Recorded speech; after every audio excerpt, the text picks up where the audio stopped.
दोस्तों आपका स्वागत है हमारे चैनल नरेंदु क्लासेज हिंदी में। आज किसी बिंदु आवेश के कारण विद्युतीय क्षेत्र की तीव्रता हम ज्ञात करेंगे। उसके लिए देखिए एक बिंदु आवेश हम क्यू लेते हैं और यह बिंदु आवेश ओ बिंदु पर रखा हुआ है। इस बिंदु आवेश से आर दूरी पर इसके विद्युतीय क्षेत्र में एक बिंदु है जिसका नाम है पी, और इसी पी बिंदु पर हम लोगों को इस बिंदु आवेश क्यू के कारण विद्युतीय क्षेत्र की तीव्रता ज्ञात करना है।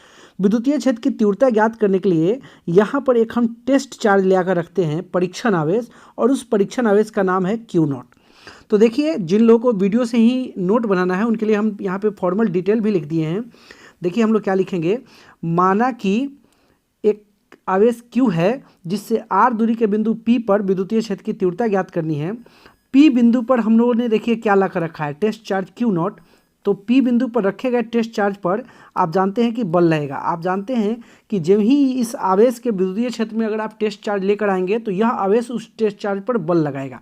तो वो बल कितना के बराबर होगा, कूलाम के नियमानुसार F इज इक्वल टू, हम लोग पढ़े हैं कूलाम के नियम में, 1/4πε0 Q और Q नॉट दो आवेश है और दोनों के बीच की दूरी R है, तो R स्क्वायर। इसको हम लोग इक्वेशन 1 मान लेंगे।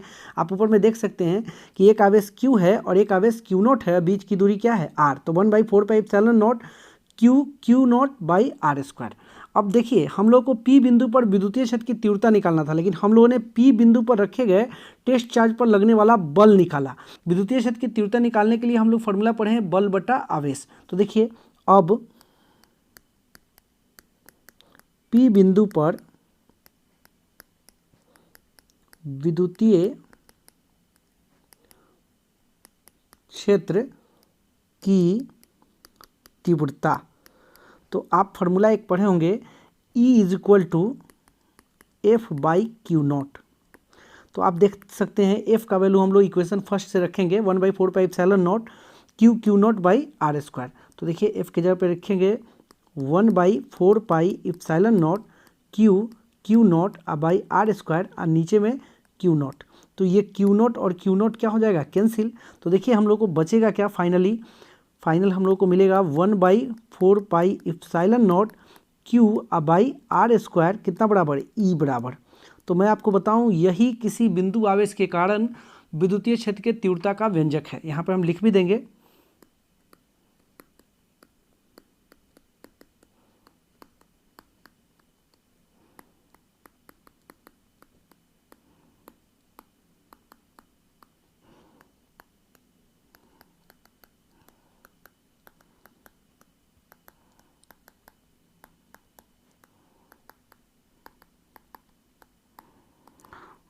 तो दोस्तों इस तरह से मैंने आपको एक बिंदु आवेश के कारण विद्युतीय क्षेत्र की तीव्रता का व्यंजक निकाल के दिखाया, और इस फार्मूला को आप ध्यान रखेंगे। यह फार्मूला है अगर बिंदु आवेश Q हो और जिस बिंदु पे आप तीव्रता निकाल रहे हैं उसकी दूरी आवेश से R हो, तो उसका फार्मूला है 1/4πε0 Q बाई आर स्क्वायर।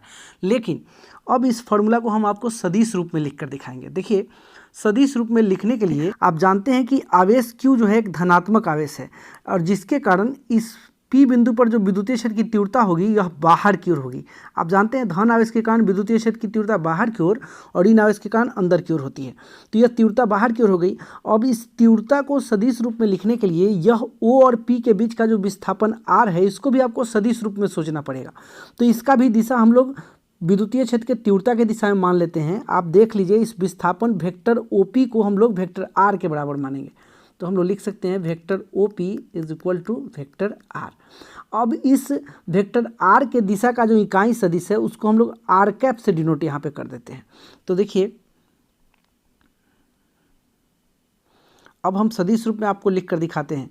आप एक फॉर्मूला पढ़े होंगे 11th में कि किसी भी सदिश को सदिश रूप में लिखने के लिए उसके परिमाण में इकाई सदिश एन कैप से गुना करते हैं। बिल्कुल इसी सूत्र को हम लोग यहाँ पर भी अप्लाई करेंगे। हम लोग वेक्टर E बराबर क्या फॉर्मूला लिखेंगे, E इंटू एन कैप। तो आप देख सकते हैं E का फॉर्मूला अभी आप पढ़े हैं 1/4πε0 क्यू बाई आर स्क्वायर। और आप ऊपर में देख सकते हैं, फिगर में मैं आपको दिखा रहा हूँ, ऊपर में देखिए फिगर में आप देखिए कि वेक्टर E के डायरेक्शन का यूनिट वेक्टर देख लीजिए कौन है, आर कैप है। जिधर तीर का चिन्ह वेक्टर E की तरफ जो तीर का चिन्ह है वही तीर का चिन्ह आर कैप के लिए, यानी दोनों एक डायरेक्शन में। तो विद्युतीय क्षेत्र की तीव्रता वेक्टर E के डायरेक्शन का यूनिट वेक्टर आर कैप है, तो यहाँ एन कैप के जगह पे हम लोग आर कैप लिखेंगे। तो आप देखिए यहाँ पे हम लोग लिख देंगे आर कैप। तो इस तरह से हम लोगों ने विद्युतीय क्षेत्र के तीव्रता का जो फॉर्मूला आया उसको हम लोगों ने सदिश रूप में भी लिख दिया। यहाँ पर एक तरीका और है जिससे हम वेक्टर फॉर्म में इसको लिख सकते हैं। आपने 11th में पढ़ा होगा कि किसी भी वेक्टर के डायरेक्शन का यूनिट वेक्टर लिखने के लिए आप उस वेक्टर के मैग्नीट्यूड से डिवाइड करते हैं। जैसे अगर वेक्टर ए के डायरेक्शन का यूनिट वेक्टर लिखना हो तो वेक्टर ए बाई ए, उसी तरह से वेक्टर आर के डायरेक्शन का यूनिट वेक्टर आर कैप लिखने के लिए वेक्टर आर बाई आर लिख सकते हैं हम लोग। तो देखिए क्या लिखेंगे, vector A E is equal to 1/4πε0 Q by R square, और आर कैप के जगह पे लिखेंगे वेक्टर आर बाई आर। तो ये देखिए क्या हो जाएगा, अगले स्टेप में हम लोग इसको अगले स्टेप में लिख सकते हैं 1/4πε0 क्यू, और देखिए आर स्क्वायर और r q by r q हो जाएगा और इंटू वेक्टर आर। तो देखिए यह भी एक तरीका हो गया इस इलेक्ट्रिक फील्ड इंटेंसिटी के फॉर्मूला को वेक्टर फॉर्म में लिखने का। तो आप इस तरीके से भी लिख सकते हैं, यूनिट वेक्टर के मदद से भी लिख सकते हैं, या फुल वेक्टर के रूप में भी लिख सकते हैं इलेक्ट्रिक फील्ड इंटेंसिटी को वेक्टर फॉर्म में। तो दोस्तों मैंने आपको इलेक्ट्रिक फील्ड इंटेंसिटी बताया किसी पॉइंट चार्ज के कारण, उसको वेक्टर फॉर्म में भी लिख कर दिखाया। अब आपको हम कुछ टिप्स बताएंगे इससे रिलेटेड, और लास्ट में आपको एक न्यूमेरिकल भी बताएंगे जिससे आपका कंसेप्ट क्लियर हो जाए। तो चलिए बढ़ते हैं टिप्स की ओर। दोस्तों यहाँ पर हम सबसे पहले टिप नंबर 1 पे बात करेंगे। याद होगा कि हमने एक आवेश Q लिया था, उससे R दूरी के बिंदु P पर हम लोग विद्युतीय क्षेत्र की तीव्रता निकाले थे, और उसके लिए हमने वहाँ पे टेस्ट चार्ज Q0 लिया था। और विद्युतीय क्षेत्र की तीव्रता का फॉर्मूला क्या आया था, सो देख लीजिए, E is equal to 1/4πε0 Q by R square. इस फॉर्मूला में कहीं भी टेस्ट चार्ज Q0 का कहीं भी जिक्र नहीं है। इट मीन्स विद्युतीय क्षेत्र की तीव्रता जो होती है वो टेस्ट चार्ज पर, परीक्षण आवेश पर निर्भर नहीं करती है। किस पर निर्भर करती है, स्रोत आवेश पर निर्भर करती है, और स्रोत आवेश से उस बिंदु के दूरी पर निर्भर करती है। आप देख सकते हैं स्रोत आवेश और स्रोत आवेश से उस बिंदु की दूरी पर। तो देखिए यहाँ पे कंक्लूजन मैंने लिख भी दिया है, विद्युतीय क्षेत्र की तीव्रता परीक्षण आवेश पर निर्भर नहीं करती है, और साथ में यह किस पर निर्भर करती है, तो यह स्रोत आवेश और स्रोत आवेश से उस बिंदु की दूरी, यानी स्रोत आवेश कौन हो गया, Q पर निर्भर करती है, और स्रोत आवेश से उस बिंदु की दूरी यानी R पर निर्भर करती है। तो दोस्तों ये हो गया टिप नंबर 1। दोस्तों अब हम बात करेंगे टिप नंबर 2 पे। मैं आपको बताऊं कि हमने एक आवेश Q लिया था, और इस Q आवेश के कारण R दूरी के बिंदु पर विद्युतीय क्षेत्र की तीव्रता कितनी थी, E थी। अगर इधर R दूरी हम लें तो इधर भी विद्युतीय क्षेत्र की तीव्रता कितनी हो जाएगी, E हो जाएगी। इधर R दूरी लेंगे तो इधर भी विद्युतीय क्षेत्र की तीव्रता कितनी हो जाएगी, E हो जाएगी। यानी इस बिंदु आवेश के चारों तरफ R दूरी यानी समान दूरी पर के जितने भी बिंदु होंगे सब पर विद्युतीय क्षेत्र की तीव्रता समान होगी। तो यदि इस आवेश को अगर हम केंद्र मान लें और इस आवेश को केंद्र मानकर इसके चारों ओर गोलीय सतह की कल्पना करें, तो उस गोला पर के जितने भी बिंदु होंगे वो सभी इस आवेश से समान दूरी R पर होंगे। अब समान दूरी जब R पर होंगे तो उस गोला के प्रत्येक बिंदु पर, उस गोला के सतह के प्रत्येक बिंदु पर विद्युतीय क्षेत्र की तीव्रता क्या होगी, इस बिंदु आवेश के कारण समान होगी। और यही कारण है कि किसी बिंदु आवेश के कारण विद्युतीय क्षेत्र की तीव्रता गोलीय रूप से सममितीय अवस्था में होती है। तो देखिए हमने यहाँ पे कंक्लूजन लिख भी दिया है, सममितीय अवस्था में होती है। कहने का मतलब यह हुआ कि किसी बिंदु आवेश के चारों ओर का जो गोला होगा उस गोला के प्रत्येक बिंदु पर विद्युतीय क्षेत्र की तीव्रता समान होगी।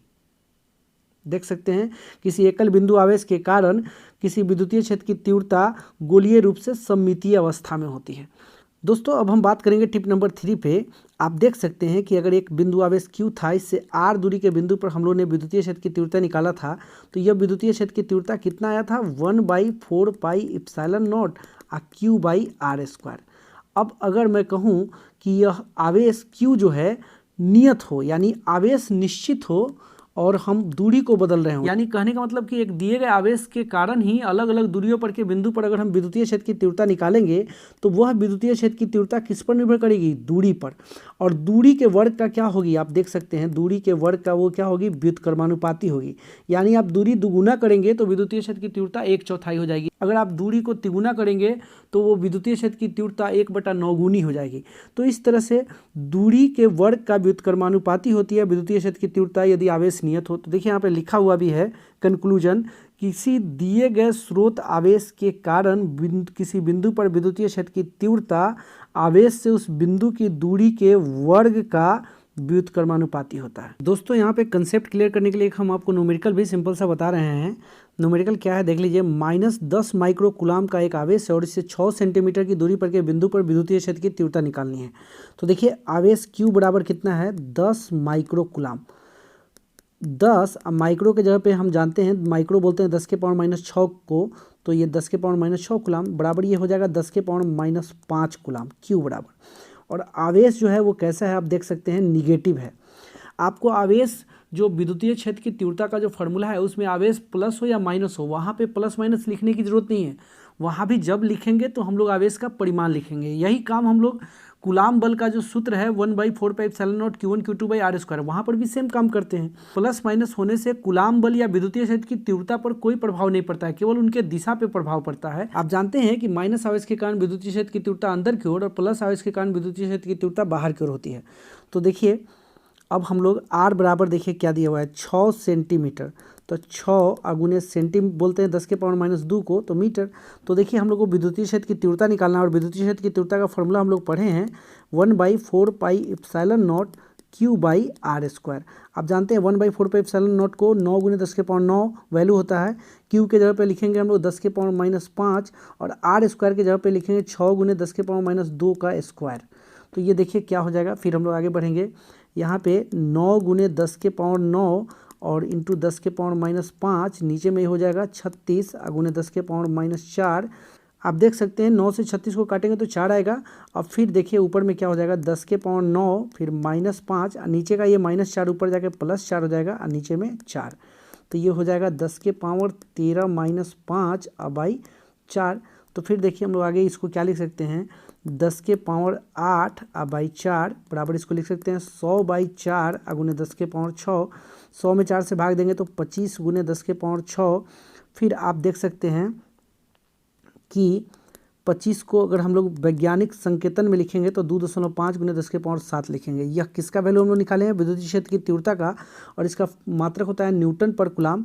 और चूंकि ऋण आवेश के कारण निकाले हैं तो ऋण आवेश के लिए विद्युतीय क्षेत्र की तीव्रता जो है किधर की ओर होती है, अंदर की ओर होती है, अंदर की ओर यानी आवेश की ओर।